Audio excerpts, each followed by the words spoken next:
Keep it super. All right, here we are. All right, we streamed. All right, let's end it now. Yep. Yeah, I am not feeling this shit today. I don't have much to talk about, actually. I didn't I woke up late today, so I didn't read any comics to be aware this week.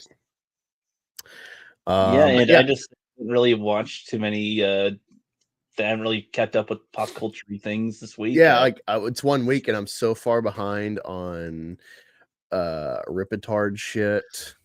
I was looking through my feed and like EV Comics, that guy that we're really hoping who's like a Ripetard, but he's really detracting a lot as a Ripetard. We're like, just own it, just detract, just leave, do it fully. Like he's like, he'll detract to heart me like, oh hey, whoa, people think I'm like a detractor. That's totally not it, guys. Like I think that it's dog shit, but I'm not an enemy. Yeah, it's like, are you my friend? I'm not an enemy. Fucking Tom Connors, that pussy. Oh, I wasn't even smoking that. That is like an all-time meme with me. Like, it's stuck with me. But no, what I want to talk about today is I came across this. I have a video actually. I actually made a video, mostly just talking, but I did edit the intro. So I'm very excited because I not put any effort into videos in like a year or two. But this is hopefully a start of things to come. Hopefully start ramping things up here on the Angus channel, make it worthwhile. But yeah, Godfoe, I sent you a link if you do want to partake. I don't know what exactly I was wanting to talk to you about. I just enjoy talking to you. Man of Steel, Superman stuff or something. Probably, yeah. I could get like, some conversation because, when I'm on the phone with him, when I can randomly get a call with him, it's like, if you think it's random or meanders on a stream, it's way worse on the phone because it's usually he'll call me in between like activities. He'll call me between activities of work and like going home or something. So it's like, all right, I got to go now. And so it's like, oh, I only have like 10 minutes.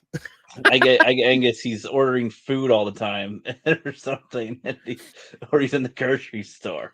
Yeah, I'm on the usually the Taco Bell Express adventures, but no, I got got some steak today. Haven't had steak in a while. Yeah, he tends to pull up to the joint and then immediately it's like, what do you want? He's like, Chimney Christmas. Hold on a second. I don't even know what you have. Yeah, Godfoe's like, I work a lot. I sent you the link in the group that I made. Rookie said there's message issues on computer right now. I don't know. I mean, I can't load mine, but so I guess I don't know why this is a problem. Yeah, right. Twitter's got some technical difficulties with their DM issues right now. Their private parts. So, but it on the computer, but on the phone it should be fine still, unless you send him a link to an email or something.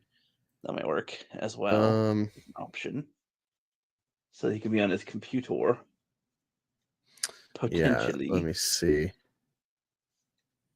Pull up, Rookie. Hey, speaking of pull up, can you pull up that Stitch clip that we were talking about last night? Because that that was an all-time cringe. All right, so while you're pulling it up, I'll set the stage with people. All right, so as you know, I've talked about on stream, EVS, he gets all the chagrin from the audience about like basically backhanding anime as just a format to enjoy. He's like, no, it's fucking autist weirdos. Never mind. Get out of here. Not interested. I don't really want to care about anime. Like I do comics, anime, gay. And everyone like is just gnashing their teeth at EVS. And for the most part, I agree. I think anime is just like a cringe art form. Or maybe it's the influence of the fans make me think that. But obviously, as a kid, that was the case of loathing anime because that was like literally if you're talking about social hierarchy, bottom of the barrel, it's like the special ed retards or the like smelly anime people who also might be in the special ed. There's like weird people that like It's not just like, oh, you're a nerd. It's like, no, you're like a weird mega nerd who like doesn't bathe. And it's obvious. It smells like you smell weird. Belle Delphine sold her bathwater. We know the purchasers. No, actually, no, because these people don't know how to bathe. Why would they be interested in a product of like cleanliness? So that's the problem, Rookie. There's no connection, actually. Rookie's been on some weird like, oh, like this, and it's like actually completely opposite, dumb fuck. It's like, hey, Israel just pulled a false flag. Like, oh, like Japan, and it's like, no, it's called a setup for a joke. Okay, no, so Japan people die for Japan. Israel kills Israelis. It's totally opposite. But that was a funny one. You're telling me that, and I was like, yeah, much like Japan, and you're like, they do it out of like honor in their country. And yeah, it's like no, it's like no. Israel kills their people. And like they're like, hey, wait, what are you doing? It was just funny you're connecting it with like kamikaze and seppuku. It's like, no, that's honorable. Yes, correct. When you pointed out that's what's funny. It's like, oh yeah. Yeah, we had a hot girl in French class who was into anime. She had the first Shonen Jump I saw. Well, that's cool. I mean, yeah, I could see. Yeah, I'm from Oklahoma, from small town Oklahoma. We're not getting hot French girls. There's no French class. At best, you had Spanish because of all the fucking beaners that have come across the border and work here in odd jobs. That's why you're going to have Mexicans and Spanish class in my region. There's no fucking French. French class. French immigrant or a French class, either one is a foreign concept to like my locale. So she was half white and half black. Ooh, interesting. That could go. She wasn't French. She was in French class. Right. Either concept, French girl or French class. It's like that's a foreign concept for how I grew up. That never be a thing. Either way. But speaking of immigration, yeah. Anyway, I was talking about before we play it. I was talking about this fucking, I've talked about anime people and how they really hurt any interest in the art form because of the fan base I was exposed to. All right. Same thing with Lilo and Stitch. It was like there was an overlap. It was the anime, and then they were really into the Stitch. And I wanted to see Stitch, but they really like destroyed the interest because they would like mimic the voice and shit. So it was just irritating and off-putting because it had a negative association. And then I see this in my feed, and it's even worse than those smelly anime people trying to copy Stitch. So play this, let people experience this. Yeah. Try not to die of cringe, folks. It is very difficult to, though. I mean, you got the one guy on the right and Stitch on the left that are both very cringe. So nice to meet you. How Chris? This is my first time interviewing an extraterrestrial, so this is a great thing for me. Yeah, this is cool. Big day. Yeah, big day. Now, what's it like being back on the big screen, but this time with glorious high definition fur? Stitch love. Big movie star. People see on big screen. Yeah. IMAX. Now, do you? God damn. The only interest I have in this is like Minecraft in the sense of how bad is it? I'm not going to watch them, but I see this and it's like, I didn't expect it to be this bad, because I've seen Stitch after the fact. And like, that's a good movie. It's cute. Elvis, it's got some retro to it. It's family. Even though it's like a disjointed family. It's got, that's part of why it's good. It's a disjointed family with women and an alien dog now. The fun dynamic. Well, dude, what's funny is the artist behind at least the concept. I don't know if he drew every panel, but the artist, designer, whatever of like Lilo and Stitch, like this older sister, he's a total gooner. Like all of his art is porn. It's awesome, like in that style. So he's got like accentuated thighs and hips and whatnot, but it's all like pornographic and erotic. It's great. But like the Stitch thing, like, I remember the little stuff I grew up with, the Lilo and Stitch things in the show. They had like 5 movies or so. He doesn't talk that much, the character. He says some words sometimes. He says some things, sure, but it's not like, hi, good movie. Chris, hi. Like it, no, like that's like no, that's just not needed. And it's it being CGI is more weird. In a way, if it was like a puppet, I'd be like, oh, that's a voice actor puppet, whatever, sure. But like they CGI'd this for a corny interview with this dude. Like, why did they didn't need to do this? Whose idea was this? It's it's completely awful, and I love the way I hear this from Godfo. Yo, this sucks. Yeah. Yeah, I'm so excited. But what's crazy is apparently Lilo and Stitch last year alone made $2.6 billion in merchandising.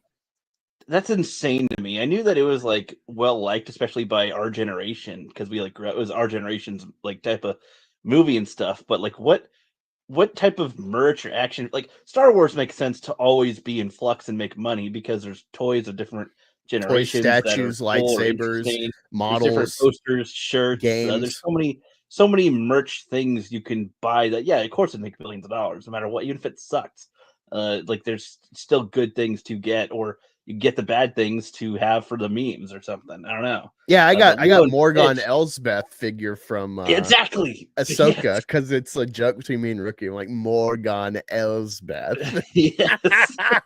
but with like Lilo and Stitch, it's like I can see there being like almost like Pokemon, like there's like the 600 experiment creations. Like I could see those kind of being a collectible little toy or plushie or something, but like I don't know what now they'd be selling, because it's an old IP, and I don't know. Lion King is something that kind of would still be relevant-ish, but I don't even think that would make. Oh no, Lion King is an eternal property. Like, but my point is, I don't think it would make billions just last year or something. Like I could see it making. I don't know. I just went to Ollie's. I went to Ollie's, and what's funny is Ollie's is like for merchandise.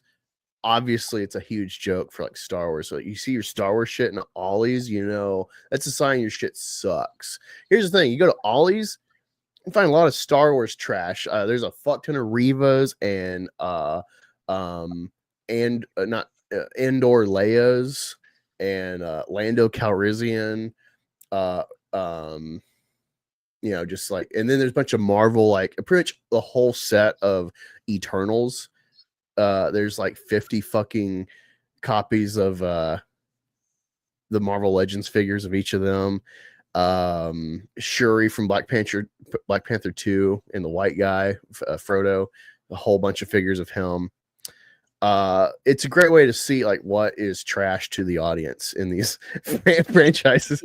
And yeah, I saw there was a stack of I might buy some actually and try to sell them on eBay, because I was looking them up and they sell for like $100. There was 6-can mini fridges of like Toy Story and Moana and I think Little Mermaid, and one of them was a makeup mini fridge, which is like what do you call it, an armoire or what? There's like a certain type of table that's just for like your makeup table for girls. So I don't know why you would have a makeup fridge. That's the first time I've ever heard of a refrigerator plus a makeup table. No, it's just a little like more or less the size of like a statue behind me, but it's a fridge. Like it's like a lunchbox. Like it's a fridge. It's a little mini fridge. I guess you plug it in or put batteries in it. Oh, okay. It can hold a 6-pack. But this one was for makeup. I've never heard of this. Okay. Yeah. But they're selling for like, I don't know, $20, but I'm seeing them on some of them for like Lilo and Stitch, $100 on eBay going for. Wow.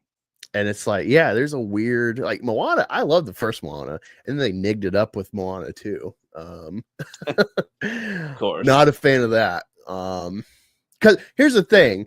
black people like are the invasive species of entertainment and whatnot in society, I guess.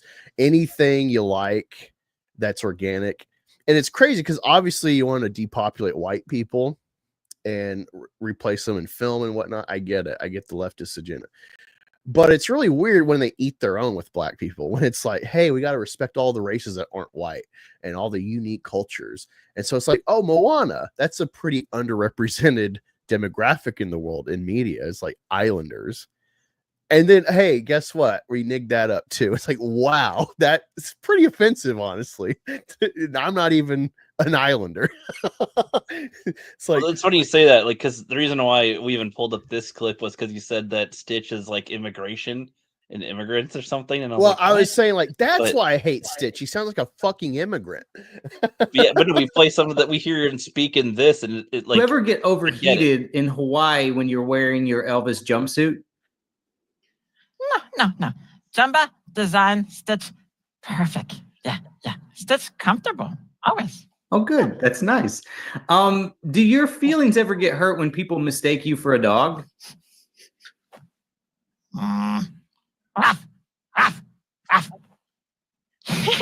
Stitch, just kid. No, it's okay. Stop it. Please stop it. Please stop it. Oh, they filmed this. They made this. They CGI'd this. They had this guy say these lines. You know, it's like when I hear Looney Tunes, it's like, hey, those are some wacky guys. When I hear this, like, this is a pedophile.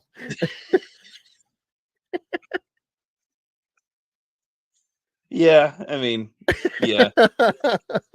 When you hear "What's up, Doc?" that's like straight up. They're not trying to like be weird. It's like, who is this guy's quacking problem or something? It's funny. I wish I gotta find this. I feel like it's in my likes. So there's this funny video of Tom and Jerry, and he's got a book and he keeps flipping the pages, and it says like the caption for the video is like, people on Instagram, and it's like the first page says nigga, and Tom is just dying laughing, and he flips the page, next picture, nigga. I don't blame him. It's like, it really pretty is funny. Like that. I see the N word, it's just, it instantly is like funnier. It is. It's a magical word.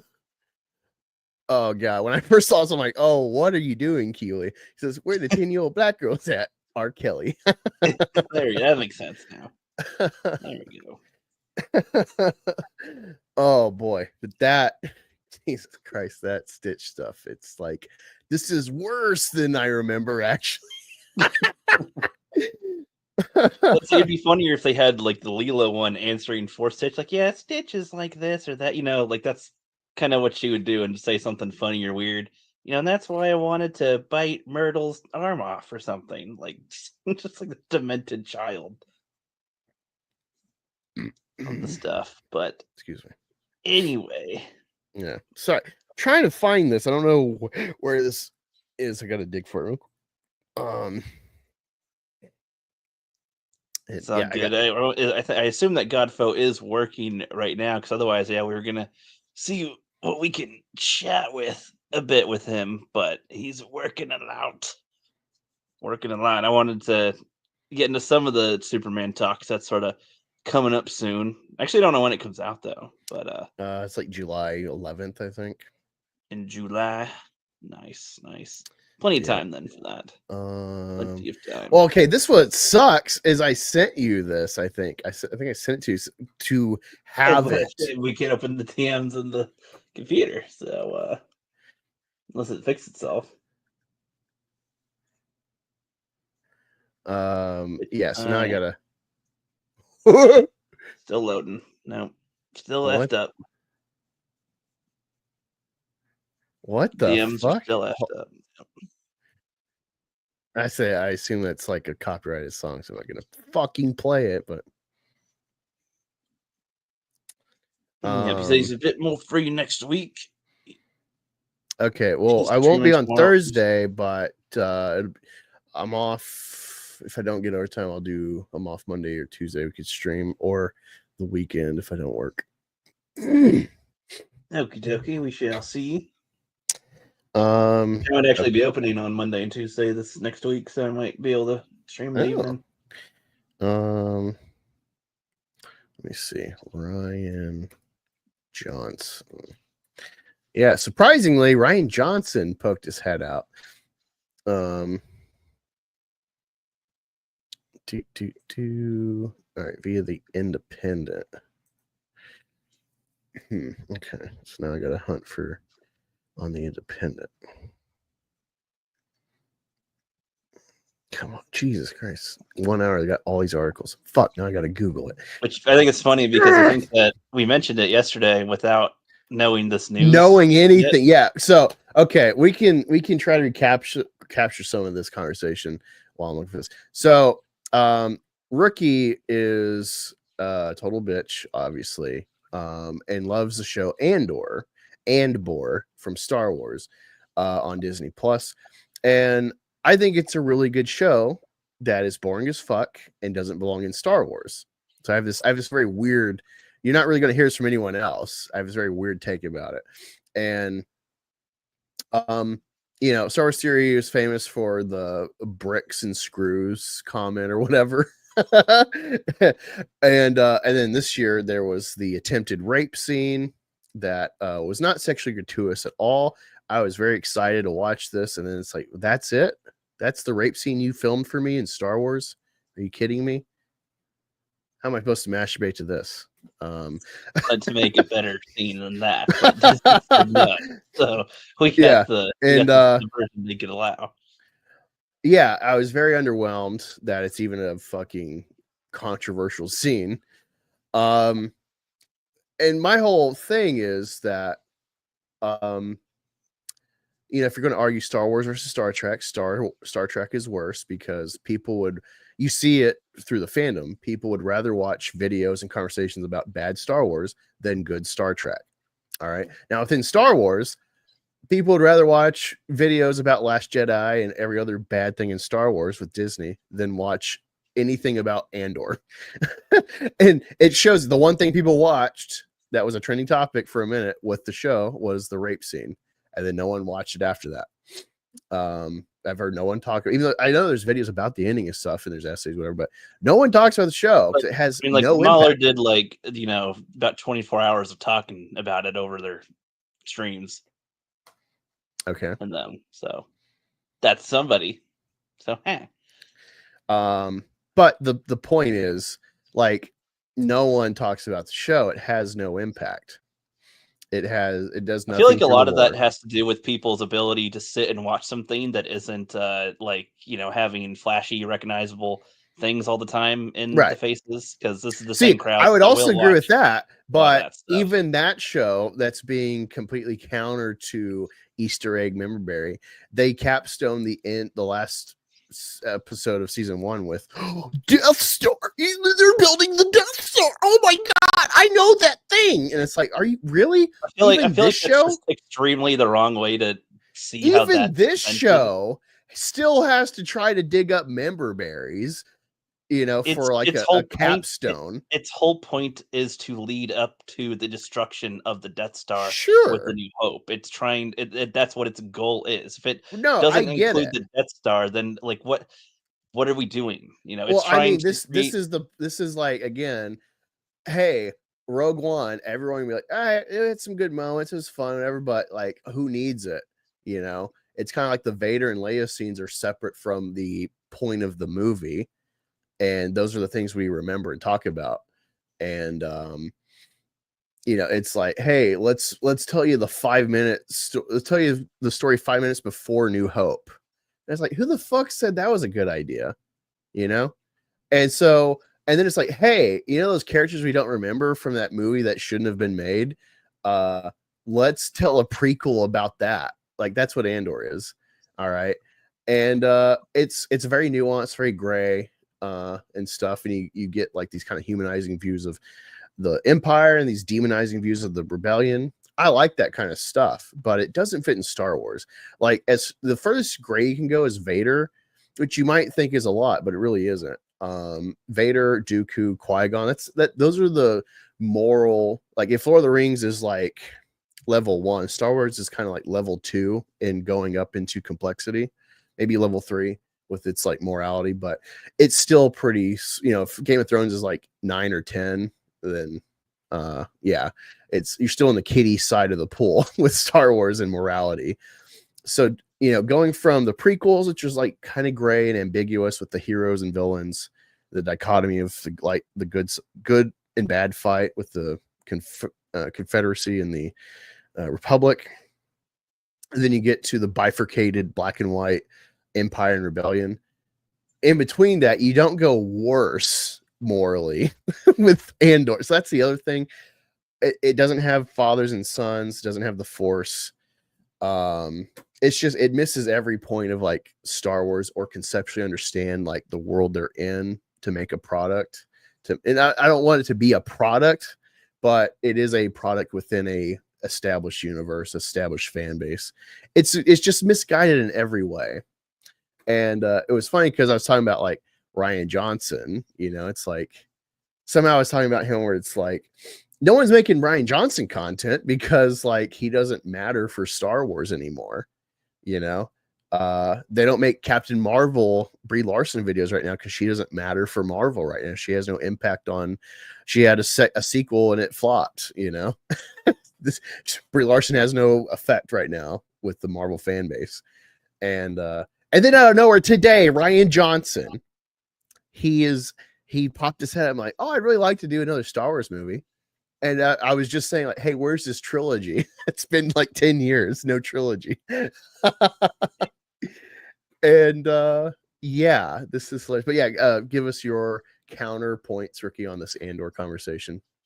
Well, I mean, part of it is, you mentioned how like the other ones have more memorable stakes or something in the universe, but I'd say, you think that the Death Star is like a member berry pull, but literally all those other shows, their existence is member berries. Kenobi, that's instant member berries. Mandalorian with Baby Yoda and stuff, like Tatooine, all these, everything they try to do. Wait. What is a member berry in Obi-Wan? I'm not saying there isn't, but like, one, the fact that it's about Obi-Wan, for one, it's picking a character that you're very familiar with, compared to Andor, which it's picking characters that you're not as familiar with.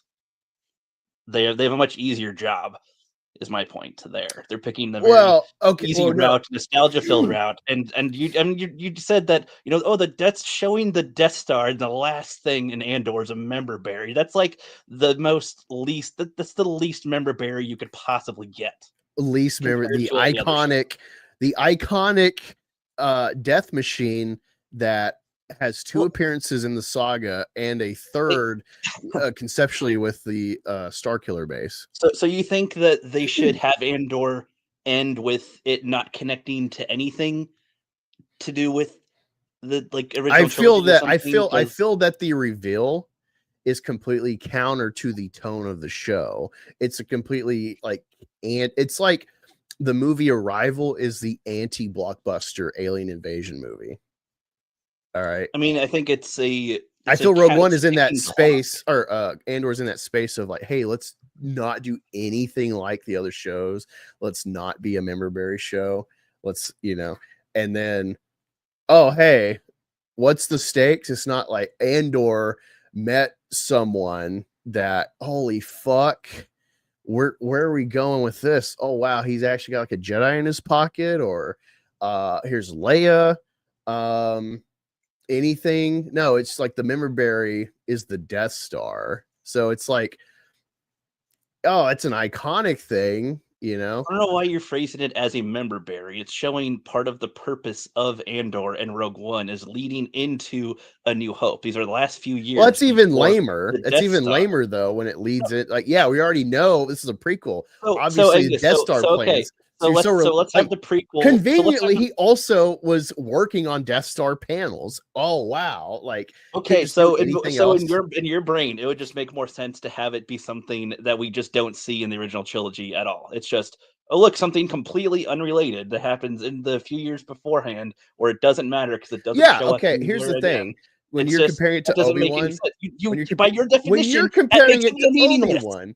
When you're comparing to Obi-Wan, you're saying, oh, that's member berry because Obi-Wan. All right, here's the thing. we're seeing a middle point we have no idea about. We got like a 20-year gap with Obi-Wan, a fan favorite character for both trilogies. All right, a high stakes character. He's got a finality point in episode 6. Technically, episode 4 really with him dying, but episode 6 last like real Alec Guinness. So you got a 20-year gap, and it's like the perfect age to recast the prequel star, Ewan McGregor. All right. So there's intrigue of like how they're going to fill in this gap. There's a lot to play with. All right. And I mean, if anything, the iconography I can think of with Obi-Wan besides him like getting steaks or whatever, like cutting up that worm or whatever, the crate dragon. That's like his daily grind. You got that, and then it's like Reva and Coruscant and the fake Jedi. I mean, obviously Reva's a huge thing in that show. She got her own arc. That's what stands out to me in that show. Like that's the iconography, that's the memorability is Reva mostly. So we don't need to see that at all. As you said, it's just pointless. We don't need to see that.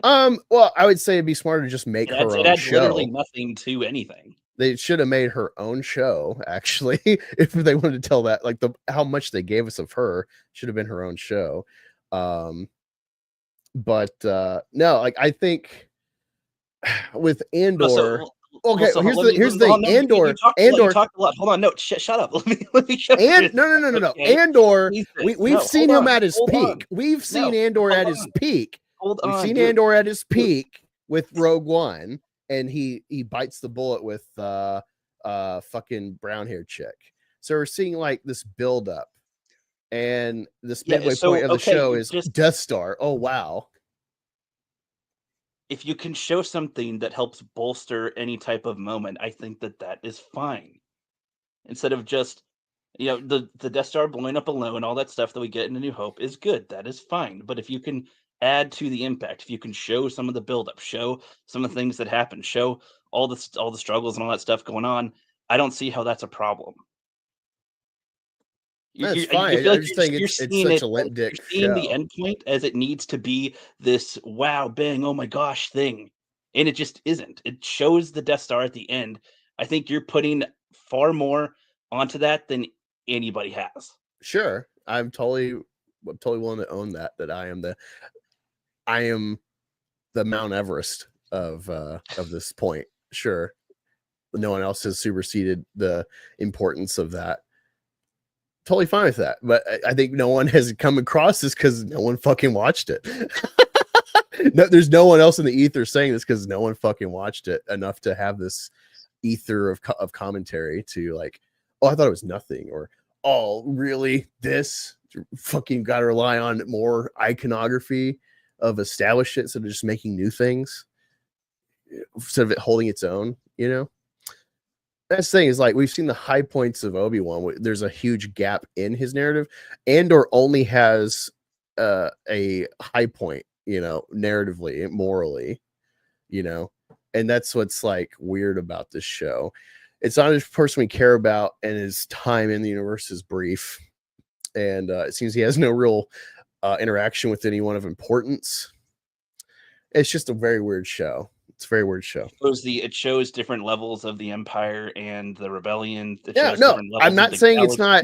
There's not cool things about it. That alone is impact. That alone achieves more, I think, than anything in all those other fucking shows that just ruin characters. If anything, they ruin they make Star Wars worse. They make it worse.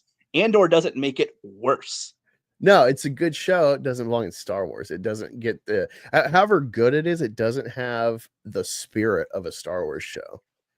And unfortunately, you can bemoan it or not, but it is fathers and sons and the Force.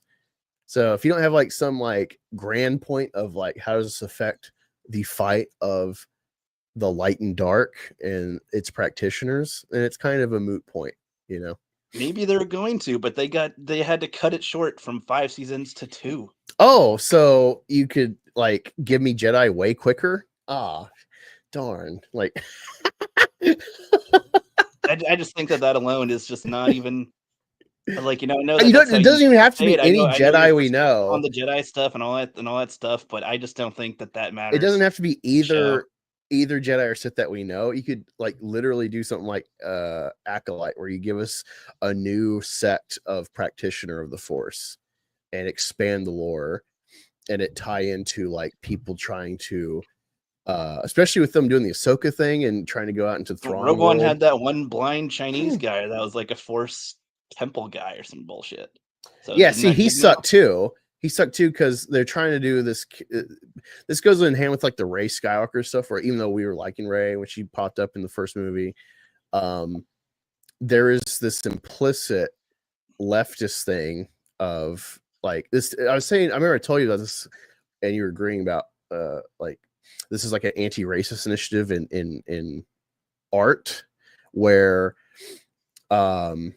Star Wars, these Jedi, they're all like multi-ethnic representations or ideas to reflect Earth, the diversity through the alien species. And they're all part of this like Jedi Council and the Senate. So you get the wide array of life in the galaxy versus the sterility of the Empire later on. But we understand in Star Wars that, hey, you have the Force. Did you have a family member with the Force? There's a heritage, all right? And by making Rey and Broom Boy, and by extension, I would argue this fucking Maz, this Baz, whatever, fuck the blind stick guy. They're trying to make these blind stick guy. I don't even know. They're trying to make these characters that have no heritage. They're trying to make this scenario that anyone can be a Jedi, and they'll try to hoodwink you and think like, oh, it makes Star Wars more special. It's like, no, the Skywalkers are white men. All right. And so you get Rey. Is she a Skywalker? She must be a product of the Skywalker line. Reinforces that there are special people and heritages that are better than others, that have a bigger stake in the world. Ironically, Game of Thrones does that with the Targaryens and the Starks and the Baratheons. These are like heritage lines that have stakes, not just in the immediate conflict, but they have a heritage of stakes and conflicts in the world. And they have like been like a purebred dynasty. So however leftist George R. R. Martin wants to be with democracy shit, he makes this very like Aryan coded idea of legacy. And Star Wars kind of has that. And the leftists want to subvert that and say anyone can be, so then nothing matters. Then you can have women and gays and minorities take over your franchise and you can't complain about it. That's the intent. There's a lot of things in Rogue One that I didn't like either. They had some good concepts in there, some good things, but a lot of it I didn't like, and most of it involved a lot of the characters, or they like bonk a stormtrooper with a stick, and it's like, guys, shut up! Like, come on! It's just like they do in Kenobi, like with the one chick. It's like, guys, what are you doing? I love it though. Like that's what's fun though. Is like you see that and you're so mad at like, take this serious. God damn it. I don't care if anybody takes it seriously. I know that it's good. I would just think it's foolish if people think that that we should just get more Rifa over trying to have any attempt of like world building, approach it seriously. What I appreciate about a lot of Andor's tone is that it takes itself seriously without sucking its own dick. Like Ahsoka tries to, it really thinks it's good, but it's so shit. It has no idea how bad. That's why it's great. Like they, with all the long pausing between each thing, they think they're like stoic or something, and they're like smirking all the time. But it's so awful, and it's like, but that's not. Yeah, they're very. That's not what anybody should. Nobody should aim to be that shitty. Is like my thing. So I agree with you in that.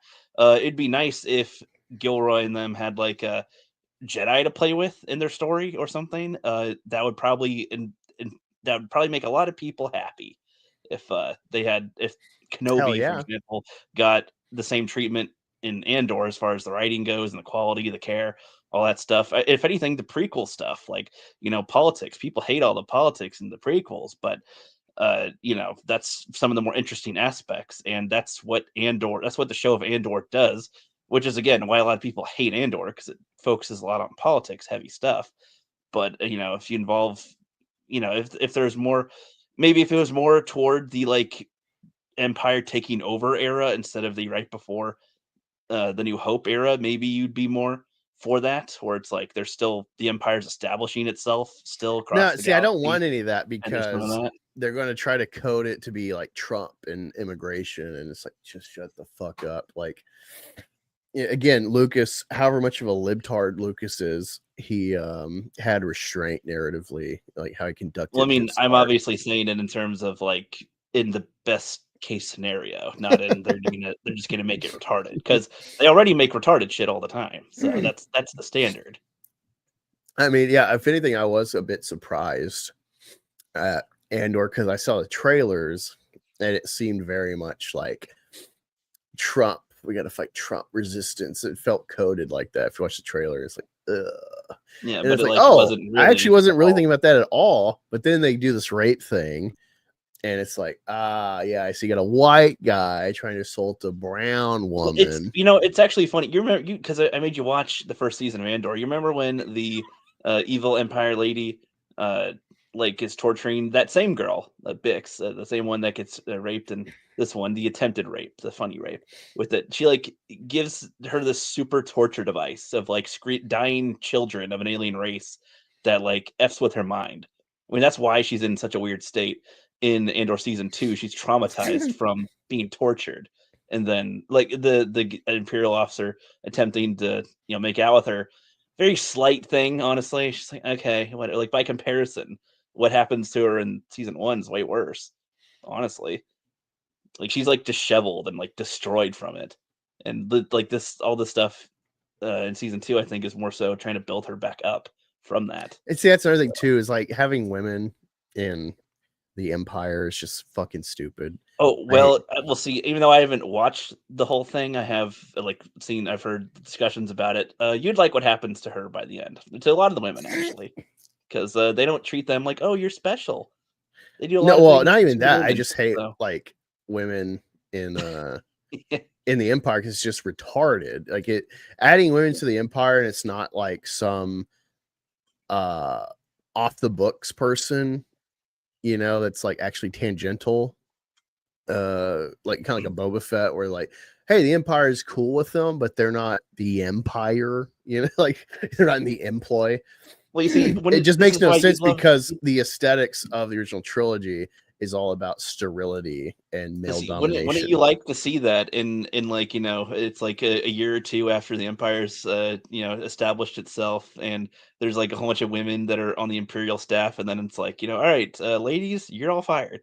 What? I mean, yeah, I guess I'd love to see a Star Wars Handmaid's Tale. That'd be awesome.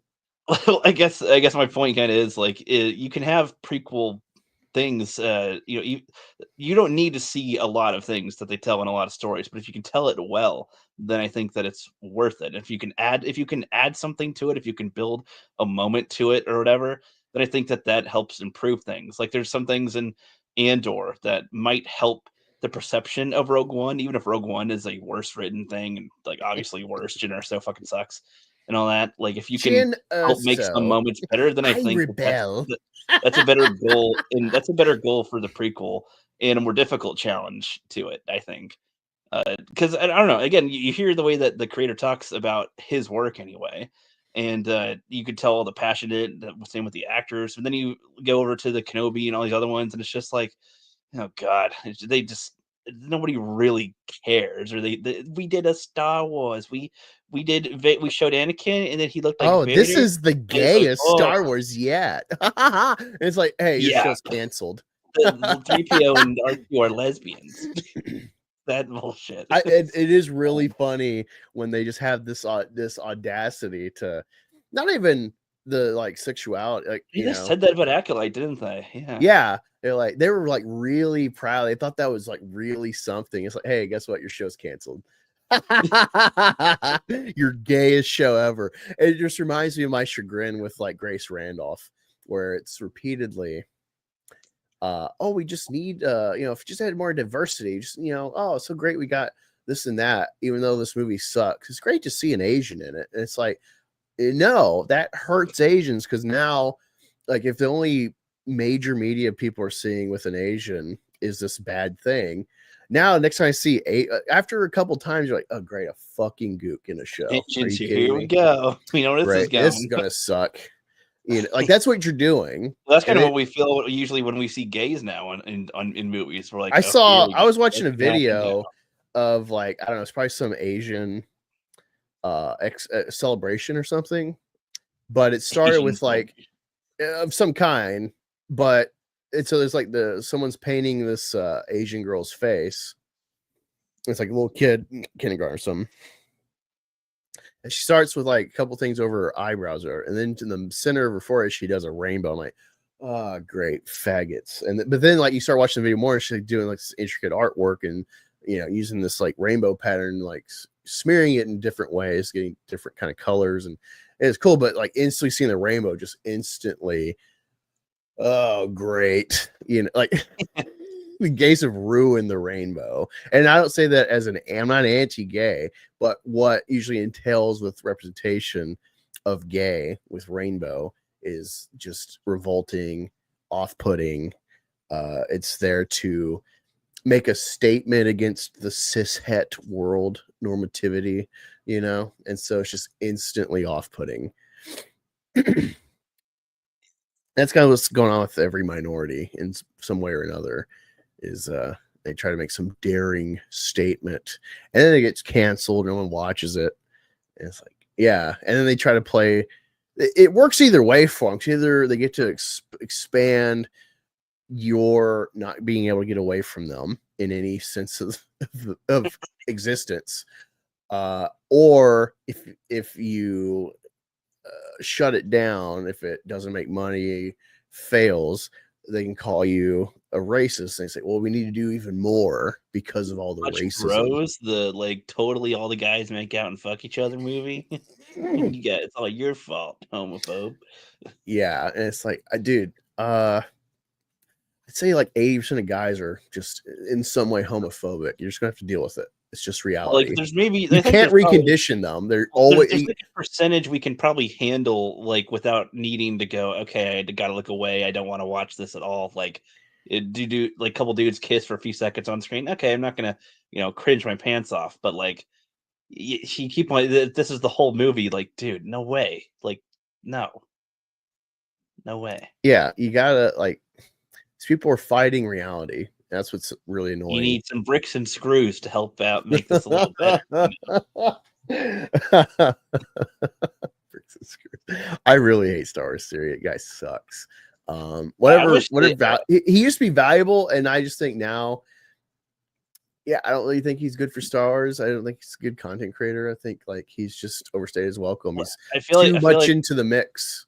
I feel like he's done every video he pretty much wants to, for the most part. Like all the lore stuff, all these different theories he's had, all these different ideas and concepts, and he made a little fan film that I don't think is a good fan film. Oh yeah, really, did you make that video today? Did you record it? No, I didn't record it yet. So why? How am I being at recording something, rookie? I just got to upload it, but it's ready to go. No, but like some of the gist is like he got his fan base together. He got the rally cries. This was before. So I think this was before Rise of Skywalker. I think that it came out. I kind of forget the years that this was now, but I want to say it was before Rise of Skywalker, even where he got his film made, or at least where he started to make it. He face revealed around that time because nobody knew his face yet. Even though he couldn't monetize his video, he still ended up making a lot of money and still had a lot of money to make with it. And then, he made something. A lot of people were happy that it existed. And then for the second sequel. Yeah, and now he's like I think he's been making his second one ever since, and it's been like 6 years or more. And I don't know. I don't have much hype for it. It's like Mace Windu's in it. And it's like, okay, I mean, whatever. I don't know. I don't know. I don't know what to expect from it. I don't know. Honestly, they need to make a Mace Windu. Like, hey, make a Mace Windu lived show. Like, that's the premise. Mace Windu lived. What's going on afterward? And you can do whatever you want with that after Revenge of the Sith. It's free reign. Like, you have so much potential to play with Mace Windu. So you can, do a little makeup work or whatever on Sam Jackson, or You can make him even older than he is. Have him older and kill Reva. That would make some fans happy because she's a stupid bitch. No, it would. It was just like, bro, we're gonna have Sam Jackson do black on black violence for fan. Who else would be assigned service? To this? Nobody else in the universe would make sense to do this. It's like, come on. Well, okay, what other Black Jedi can do this then? What, May or whatever? OSHA. OSHA. you named your character the Occupational Safety and Health Association or Administration. You idiot. Little Platoon creator did every time he did that video and referenced her, he'd say the whole thing that you just did for her. The Occupational Safety and Health Administration brings her lightsaber over here and does this thing. Talks to a Squid Game or whatever. It's like, I don't know why Godfo really loves, like, it makes sense he loves Ray Stevens, Balon Grade, not Grade, yeah, Gray Skull or something, whatever. Balon. Yeah, I don't know.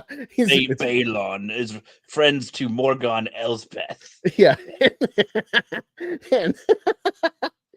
But for some reason, Godfo unironically really thinks Shin Hati is hot. His apprentice.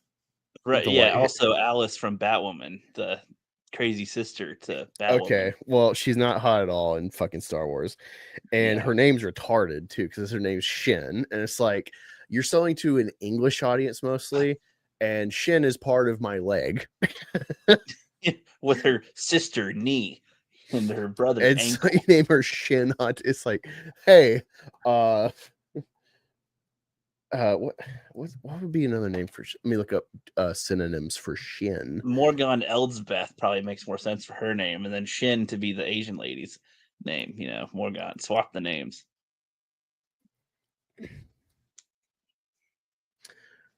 Yeah, I don't know.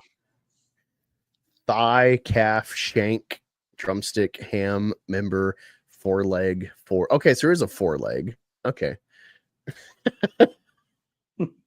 Yeah, because there's forearm. Right. Just never heard foreleg. Well, I've heard of 3-leg. Yeah. Okay. So yeah, it's like four-leg Hati, like retarded. You know, it's frustrating. But anyway, let's get to this article. It's from the Independent. This is their exclusive. Poker Face's Rian Johnson. If I make another Star Wars, I'll be the happiest person. Filmmaker behind Last Jedi Knives Out franchise speaks to whoever about the war between fans, the fate of his trilogy, the powerful idea behind his turning TV series Poker Face. It's a wonderful thing to aspire to create characters that last, says Rian Johnson, the genial American filmmaker who may well have created a couple of his own. He's talking here about sorry, I had to plug in a nicotine pouch. Talking here about Charlie Cale, Natasha, whatever's lying, detecting sleuth on the road of his show. I don't care. It's no Morgan Elsbeth. Some of the totemic characters Johnson has temporarily stewarded down the years. Breaking Bad's Walter White stars Luke Skywalker. Among the rogues gallery of Johnson's Orville. I'm saying that right. Charlie Cale. Jesus, wait. Let me see how fucking long this is. Oh God! All right, it's gonna be a doozy.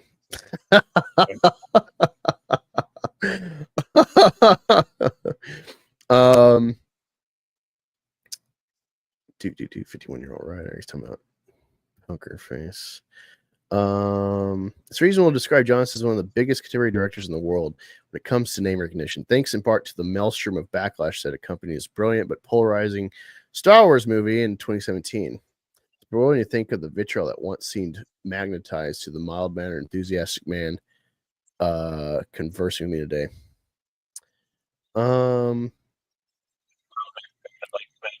Like a superhero origin. Sorry, I barely heard your first part. Whatever you were saying. When you said mild-mannered, like man or whatever, Rian Johnson, I'm like thinking, Rian Johnson, the mild-mannered man, before he got bitten by radioactive stupid head or something. Fan.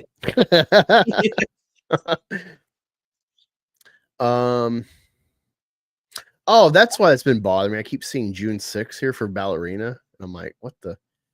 pretty sure it's either, I want to say it's June 6th is D-Day when we did the beach landing in Normandy. Makes sense. Yeah. Have you seen the trailer for Ballerina? No. So it's got come on. Yeah, it's got Ana de Armas from the last James Bond. Oh yeah. Yeah, and so it's like John Wick character shooting everything. And it's like I see the trailer and they show like clips of her actually training, and it's like I don't know if I like seeing a woman be a fucking heartless robot assassin. Don't know if I like that. It could be better if like she wants to, but then like really is not as good. Like she could maybe do, one on, a couple scenarios maybe, but then it's like, oh, this is actually not. Nope. Never mind. Well, no, my whole thing is that like just something that women can't have like a good revenge tale or something, or be a combative, Sarah Connor. They killed her cat. Sarah Connor obviously is the icon, or Ripley, these. Yeah, but when they're made these days, they suck usually these days. Yeah, but it's another thing when there's femininity and maternity associated with both those characters. They're well-rounded. The lore with Ripley, I don't know if it's canon, but the lore when they made the movies that Ripley and Dallas, the captain, are like lovers. I don't know if he's supposed to be the father to her kid or not, but yeah, that's like behind the scenes kind of expanded lore for at least that one film, if not the actual canon. And then, she has Newt, so she has this surrogate motherhood to her, adopted motherhood in her character. Sarah Connor, of course, falls in love with John Connor's dad, and then, has him and needs to protect him. She's estranged from him because she's crazy. That rounds up the character. Because again, if you don't address sexuality with a woman character, it's like you're not making a woman character. You have to define the sex status of a woman. Men, you don't need to. Man can be a stoic. He can be a monk. He can be a Hugh Hefner, and everything in between. Doesn't really matter. That's pretty much what they try to make modern women. Is that, and it's like it does not hit the same. Yeah, and it's like if you don't include like, hey, I have a womb that can be fertilized and I can be tied down to pregnancy, or that will make me have to get an abortion, and that's like a hindrance. Like that's the reality of women. So you like that, it's implicit to their care. It's how they live life. They hit 30 roughly, they start like, oh god, the biological clock's ticking. So it really is a factor. Men, we could have kids when we're 80. It's not really we're not really fretting if we don't have kids right away. That's what I'm getting at. But I don't know, just something about it where it's like, yeah, it's hot babe, but when you make her fucking like flat expression killer, it's not really hot at all. Actually, it's kind of completely off-putting. Let me see. I'm trying to find the good Star Wars parts. I don't want to read this whole fucking thing about this stupid raspy voice bitch. So bear with me.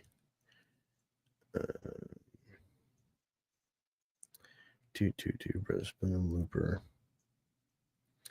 So at that point, Disney arrived, poaching Johnson to direct the second in a trilogy of Star Wars sequels. The resulting film, Episode 8, Last Jedi, was rapturously received by critics, but proved a lightning rod for toxic fan discourse. The focal corners of the Star Wars family is taking issue with Johnson's take on the mythology. Chief among the gripes, the decision to reimagine Mark Hamill's legendary Jedi as a jaded and remorse-addled hermit. There's a quote. John says, "We learned kind of like a gentle way to put how they did his character. He was like worse than that, but yeah."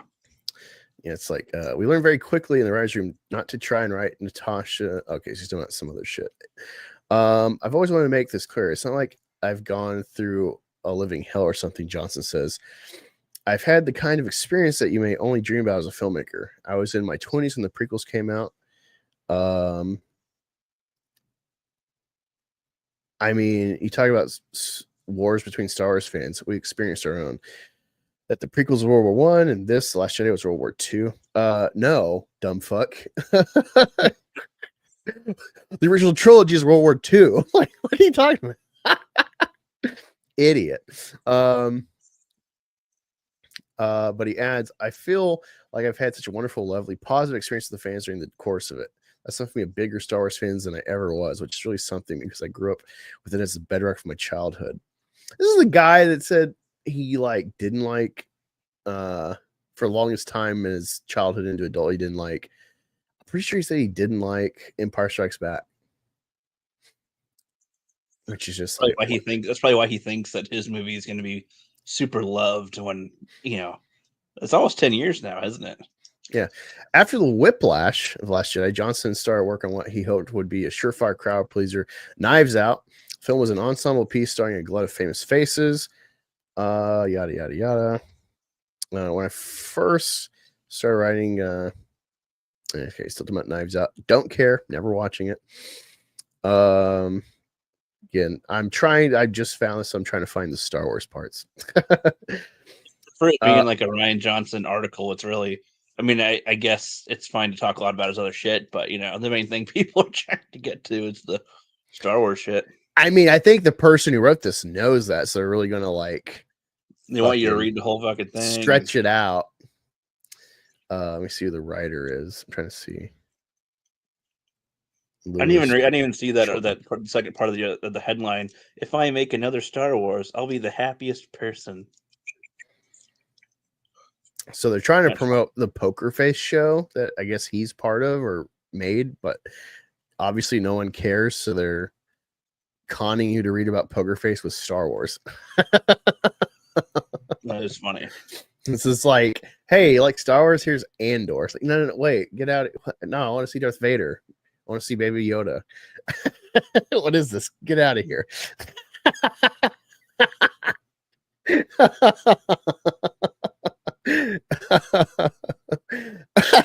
I know Ricky's just fuming, steaming at that.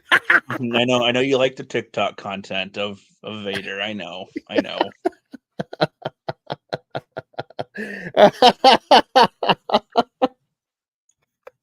Remember when Baby Yoda took on 3 guards at once? That was awesome. Yeah. Could Andor do that? I don't think so. No, and that's why he'd be good. He'd get his ass kicked. He'd get his ass kicked by him and captured. And you'd be like, oh yeah, that's actually probably better. See, you could have even done that had fucking the Praetorian Guard somehow be in the plot and stab him in the fucking face. I'm like, holy shit, they're here? What is the history of the Praetorian Guard? Oh my god. Let's see. I can't help but ask about another of Johnson's specific projects, his own trilogy of films. Announced 6 weeks before Last Jedi was released. See, again, over a month before they released Last Jedi. Yeah, let's just give you your own trilogy. The mooted movies never materialized, and updates have more or less dried up. What happened? Knives Out here applies. I mean, I kind of went down the murder mystery rabbit hole. I'm focused on making other stuff, but that wouldn't rule out it happening down the line. If I get back in the Star Wars universe someday, I'd be the happiest person. I don't know if Johnson's much of a poker player, but it seems to me if he means it. That's it. Literally, basically, the headline was what we suffered. That's all that he said about it. So nobody would read it if it didn't involve Star Wars, Rian Johnson. And the way it's written is very revealing to me. All right, just think of it this way, Rookie. Hey, do you want to try to make your own thing with Netflix and they'll drop you? Or do you want hey, we're giving you a trilogy of Star Wars? If you're a filmmaker. I mean, obviously, if David Fincher from Fight Club, he already did Alien 3, and that was a nightmare studio involvement. So he will never do studio franchise work ever again after that experience. But the average Hollywood person trying to make a name for themselves, they could do a whole trilogy of Star Wars. You think they're going to pass up on that? No, they'd probably take it.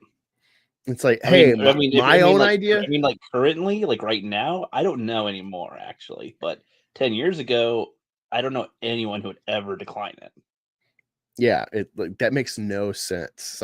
Yeah, I really want to make these movies for a smaller audience. even though it's supposed to be an audience crowd pleaser. I want less people to see my work.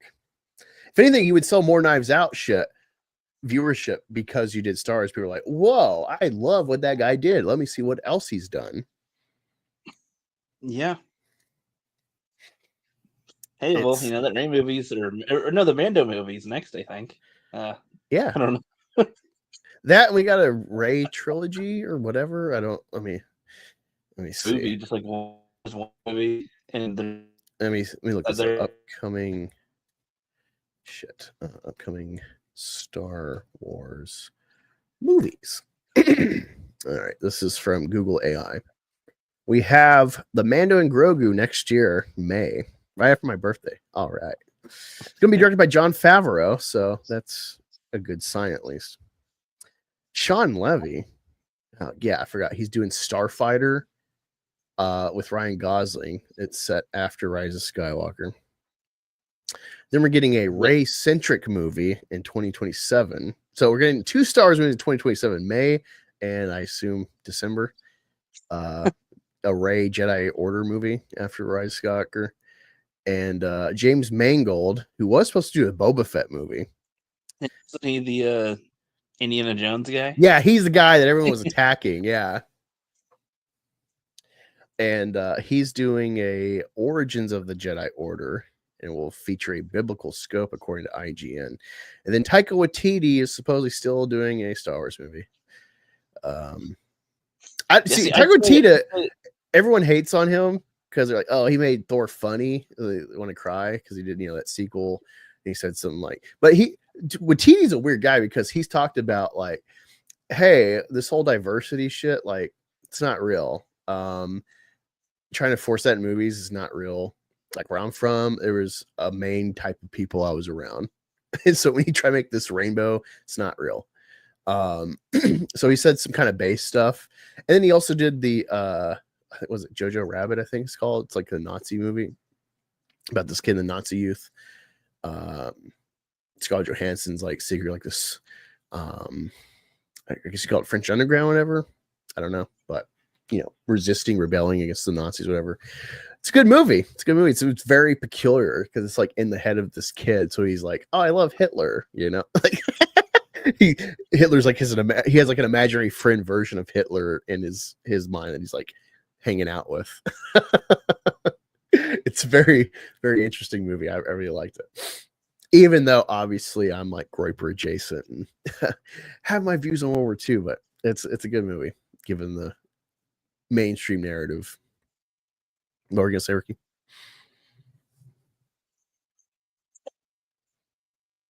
I'm not hearing you. So it's just okay. Now I'm hearing you. What were you saying?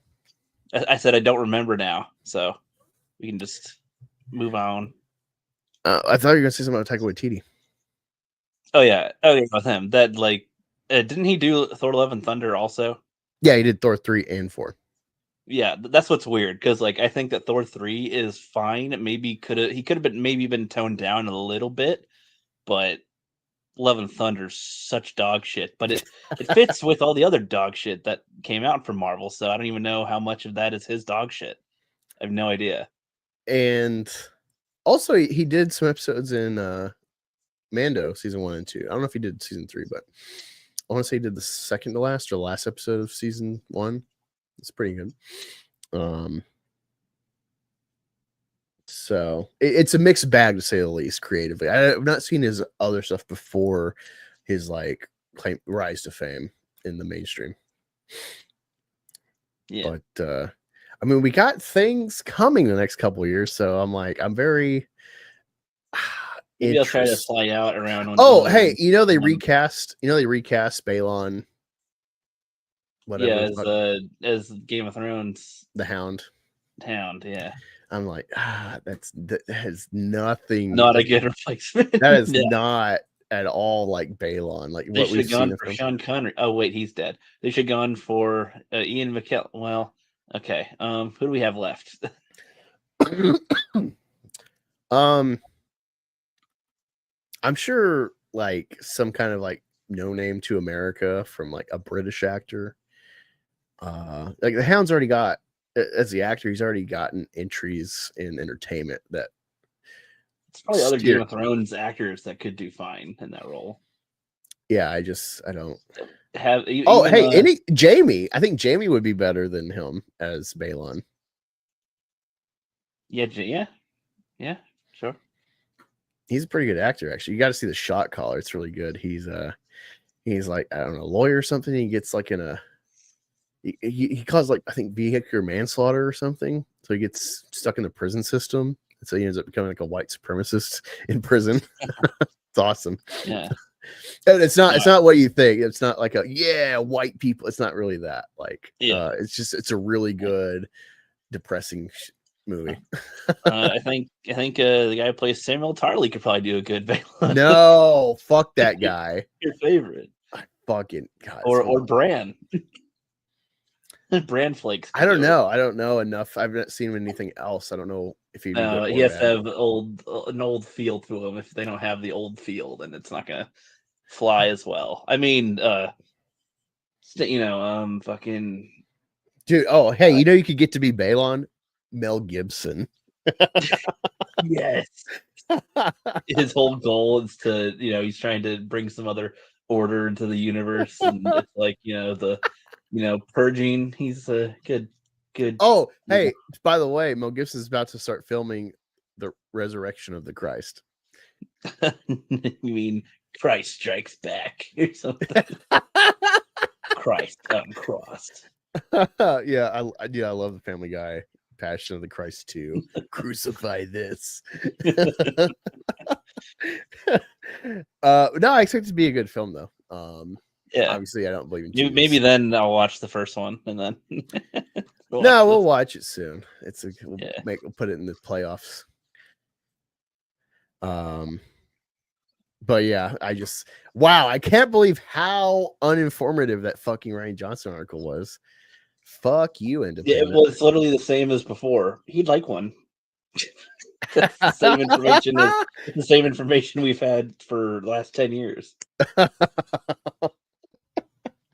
It just that being it, and him like the way he's saying like, "Oh, I'd love to do another one." It's like, so you're not getting it. Person in the universe. The fact that we've had all these other movies or shows be ideas get dropped, all these other creators, Taika Waititi, like he's not had a good footnote so far with Disney with Love and Thunder.